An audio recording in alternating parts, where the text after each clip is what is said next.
మీ దగ్గరికి నేను మళ్ళీ వస్తాను. మధుకర్ గారు please continue.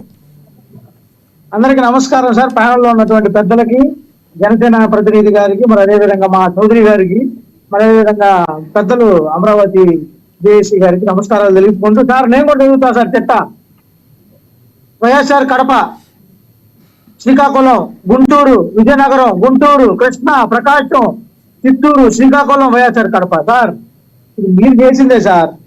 GO number 318 dated 2015. ఇప్పుడు మీరు చెప్పారు సార్, శ్రీకాకుళంలో ఎస్సీలకి కేటాయించిన భూముల్లో పార్టీ కార్యాలయం కట్టారు సార్.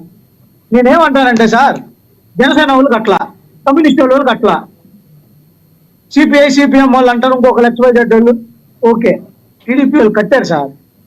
ప్రజల్ని మనకేదో మీడియా ఉందని ప్రజల్ని మభ్య పెట్టచ్చు సార్, మీరు పెద్దోళ్ళు.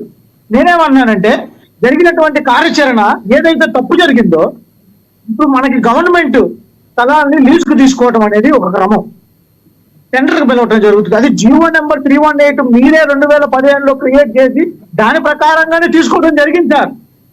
ఇప్పుడు మీరు మీడియా ముందుకు వచ్చి మీరు చదివినంత చదివితే మేము చదువుతాం. ఇంకో రెండోది, మీరు చూపించే ఫోటోలు కాదు సార్, మా దగ్గర ఫోటోలు బొచ్చుకున్నాయి.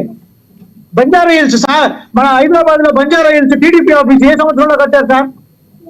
ఈ రోజు గుంటూరు వరండాలపేటలో టీడీపీ ఆఫీసు ఇది ఎంత లీజుకు తీసుకున్నారు సార్? 99 సంవత్సరాలు లీజుకు తీసుకున్నారు సార్. సార్ నేనేమంటున్నానంటే సార్, ప్రభుత్వం, జనం, constitution of India for the people, by the people, to the people. ఆ జనం మీకు కూటమికి టికెట్లు కేటాయించారు, ఐఎమ్ సారీ, మీకు కూటమికి అధికారం ఇచ్చారు. మేము దాన్ని యాక్సెప్ట్ చేసాము, ప్రజలు కూడా యాక్సెప్ట్ చేశారు. ఈ రోజు గౌరవ మన ఎక్స్ ముఖ్యమంత్రి వైఎస్ జగన్మోహన్ రెడ్డి గారికి అసెంబ్లీ నుంచి రావట్లేదు, పిల్లిలాగా పారిపోయాడు, ఇంకొక XYZ అని మాట్లాడు. సాక్షాత్ గౌరవ హోమ్ మినిస్టర్ గారు మాట్లాడుతున్నారు, గౌరవ డిప్యూటీ సీఎం గారు మాట్లాడుతున్నారు, గౌరవ సీఎం గారు మాట్లాడుతున్నారు, అందరూ మాట్లాడుతున్నారు సార్. ఈ రోజు దానికి సంబంధించి 10% హోదా ఉంటేనే ప్రతిపక్ష హోదా అనేది ఏ చట్టం చెప్పిందో అడగటం జరిగింది. మీ దగ్గర ఏదైనా క్లాస్ ఉంటే చూపించండి. రెండోది, ఈ రోజు మనము ప్రజల చేత ఎన్నుకోబడి ప్రజల చేత గౌరవప్రదంలో ప్రదేశంలో ఉండి, ఈ రోజు మనం ఒక వ్యక్తిని ఇప్పుడు జనంతో ఎన్నుకోబడినటువంటి మనం కక్ష సాధింపు చర్యగా మనం మాట్లాడితే రేపటి రోజు అదే జనం ఏ విధంగా చేస్తారో మనం చూస్తాం. ఇప్పుడు మీరు ఇక్కడ ఉన్న వాళ్ళు అందరూ కూడా రేపు 2029 ఎక్కడికి పోరు, అందరూ ఉంటాం. రేపు అంతకొందుకు 2 సంవత్సరాలు స్థానిక సంస్థ ఎలక్షన్లు ఉన్నాయి, దానికి చూస్తాం. నేనేమంటానంటే ఎలక్షన్ జరిగినటువంటి ప్రక్రియ అది అయిపోయింది, June 4 రిజల్ట్ వచ్చింది, అది అయిపోయింది. ఈ రోజు గౌరవమైనటువంటి ప్రదర్శనలో మీరున్నారు, దానికి మేము మీకు కంగ్రాట్స్ చెప్తున్నాము. ఈ రోజు ప్రజలకు మీరు చంద్రబాబు నాయుడు గారు వస్తే గౌరవ పవన్ కళ్యాణ్ గారు కానీ, గౌరవ చంద్రబాబు నాయుడు గారు కానీ వాలంటీర్స్ కి 10,000 రూపాయలు చేస్తామని చెప్పారు. అదే వాలంటీర్స్ పంకనామా పెట్టారు. మధుకర్ గారు, గతంలో 175 మంది మేము ఉన్నాం, మేము ఒక్కసారి గట్టిగా మాట్లాడితే మీకు ప్రతిపక్ష హోదా కూడా దక్కదని జగన్మోహన్ రెడ్డి గారు అన్నారు కదా. ఆ వీడియో చూసి మీరేం మాట్లాడతారని అడుగుతున్నారు. మరి గతంలో చెప్తున్నా, దానికి మాకు 11 ఇచ్చారు అనుకుందాం, మీకు 130, 164 ఇచ్చారుగా. మీరేమన్నారు అప్పుడు? మీరేం చెప్పారు? మీరేమన్నారు అప్పుడు? ఒక హోదా లేదు అసెంబ్లీలో, ఒక పద్ధతి లేదు అసెంబ్లీలో. బాలకోట గారు ఏదో అడుగుతున్నారు సార్. బాలకోట గారు క్వశ్చన్ అయితే అడగండి. మధుకర్ గారు మిమ్మల్ని క్వశ్చన్ అడుగుతున్నారు, అడగండి సార్, అడగండి ప్లీజ్ సార్. చెప్పండి సార్ గారు. ఏనుగు లాంటి వాళ్ళు పీనుగులాగా మాట్లాడుతున్నారు, సింహం లాంటి వాళ్ళు కుక్క పిల్లలాగా మాట్లాడుతున్నారు. అసలు జగనన్న ఇమేజ్ తగ్గిస్తున్నారండి మీరు. జగనన్న ఇమేజ్ తగ్గిస్తున్నారు మీరు. వైనాట్ 175 మన స్లోగను.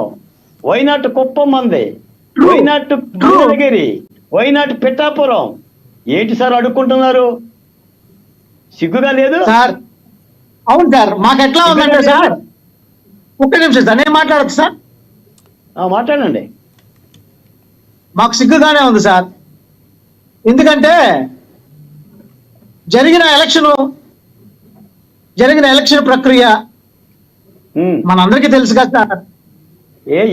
గౌరవం మీలాంటి పెద్ద వినండి, నన్ను మాట్లాడి అంటారు. ఇప్పుడు మీరు అన్నారు చూసావా, why not 175, why not Pithapuram, why not Mangalagiri, why not Kuppam. కాదు సార్, మనకు జరిగిన ఎలక్షన్ సామాన్యుడు సార్, చదువులేని వ్యక్తి సార్. లేదు సార్, నన్ను మాట్లాడి అంటారు.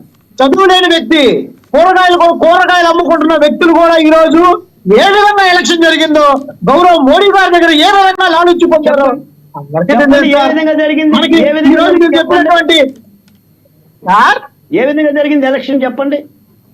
మనం 10 మంది ఉంటాం సార్, ఆ, 10 మంది ఓట్లు వేస్తారు సార్, ఉమ్, 15 మందికి లెక్కేశారు సార్. ఉమ్. నేను చెప్పలేదు సార్, ఎలక్షన్ కమిషన్ గారు ఇచ్చారు సార్. 2019 ఏం జరిగింది? మీ దగ్గర కోర్టుకి వెళ్ళారా? కోర్టుకి వెళ్ళి పత్రాలు ఏమైనా ఉన్నాయా? 2019 ఏం జరిగింది? ఈ రోజు మనం ఏం చేస్తున్నాం అంటే సార్, మనకి కాదు మీరు చెప్పిన దానికి సార్, మీరు వ్యంగ్యంగా మాట్లాడిన దానికి నా సమాధానం సార్ ఇది. నేనేమంటున్నానంటే సార్, ఇది నేను చెప్పిన మాట కాదు సార్. చదువుకున్నటువంటి మీలాంటి పెద్దలు, మీలాంటి రాజకీయంలో చదరంగం ఆడి రాజకీయంలో కొన్ని సంవత్సరాల నుంచి నిమగ్నమైనటువంటి వ్యక్తులు, మధుకర్ గారు, ప్రజల చేత మధుకర్ గారు, ఎన్నుకోబడినటువంటి వ్యక్తులు, మధుకర్ గారు, ప్రజల చేత తెలుసుకున్న మధుకర్ గారు, ఎన్నుకోబడినటువంటి మధుకర్ గారు, ఒక్క నిమిషం. ఈ రోజు మన నరహరి గారు, చెప్పండి మీకు బాలకోటి. ఎన్నికల కమిషన్ మీద డౌట్ ఉంటే మీరు కోర్టుకి వెళ్ళండి. ఎన్నికలను రద్దు చేయమని అడగండి. మళ్ళీ ఎన్నికలు పెట్టమనండి చేత అయితే. 2019 జరిగిన మీరు మాట్లాడినటువంటి దానికి ఓకే, ఓకే, గౌరవ ఓకే. ఎలన్ మస్క్ గారు బాలకోటి గారు మళ్ళీ వస్తా సార్. బాలకోటి గారు ఇంకా ఇద్దరు గెస్టులు ఉన్నారు, వాళ్ళతో కూడా మాట్లాడాలి. అంతర్జాతీయ ఛానల్స్ లో కూడా మన ఆంధ్రప్రదేశ్ గురించి స్థాయికి తీసుకెళ్లారు. మీకు దండం సార్, మధుకర్ గారు, మీకు దండం సార్. మధుకర్ గారు, ఓటమికి కారణాలు అన్వేషించినంత వరకు పరిస్థితి ఇలాగనే ఉంటుందండి. Okay sir, okay, okay. నిజాయితీగా అద్దం ముందు నిలబడి ఎందుకు ఓడిపోయామో ఆలోచించాలి. ఓటమిని మేము యాక్సెప్ట్ చేస్తున్నాం. యాక్సెప్ట్ చేస్తాం అంటున్నారు. అంటే యాక్సెప్ట్ చేయరా? చేస్తున్నాం. ఎవరి కోసం అదే చేస్తారు? జరుగుతుంది. ప్రజలు అంటున్నారేంటి? ఎవరి కోసం చేస్తారు? ప్రజాస్వామ్యం అది. ఓకే, ప్రజాస్వామ్యంలో ప్రజల ద్వారా ఎన్నుకోబడినటువంటి వ్యక్తులు వాళ్ళు వ్యంగ్యంగా మాట్లాడుతూ ఉంటే ప్రజలకు ఏం మెసేజ్ ఇస్తున్నారు? ఏం మెసేజ్ ఇస్తున్నారు సార్?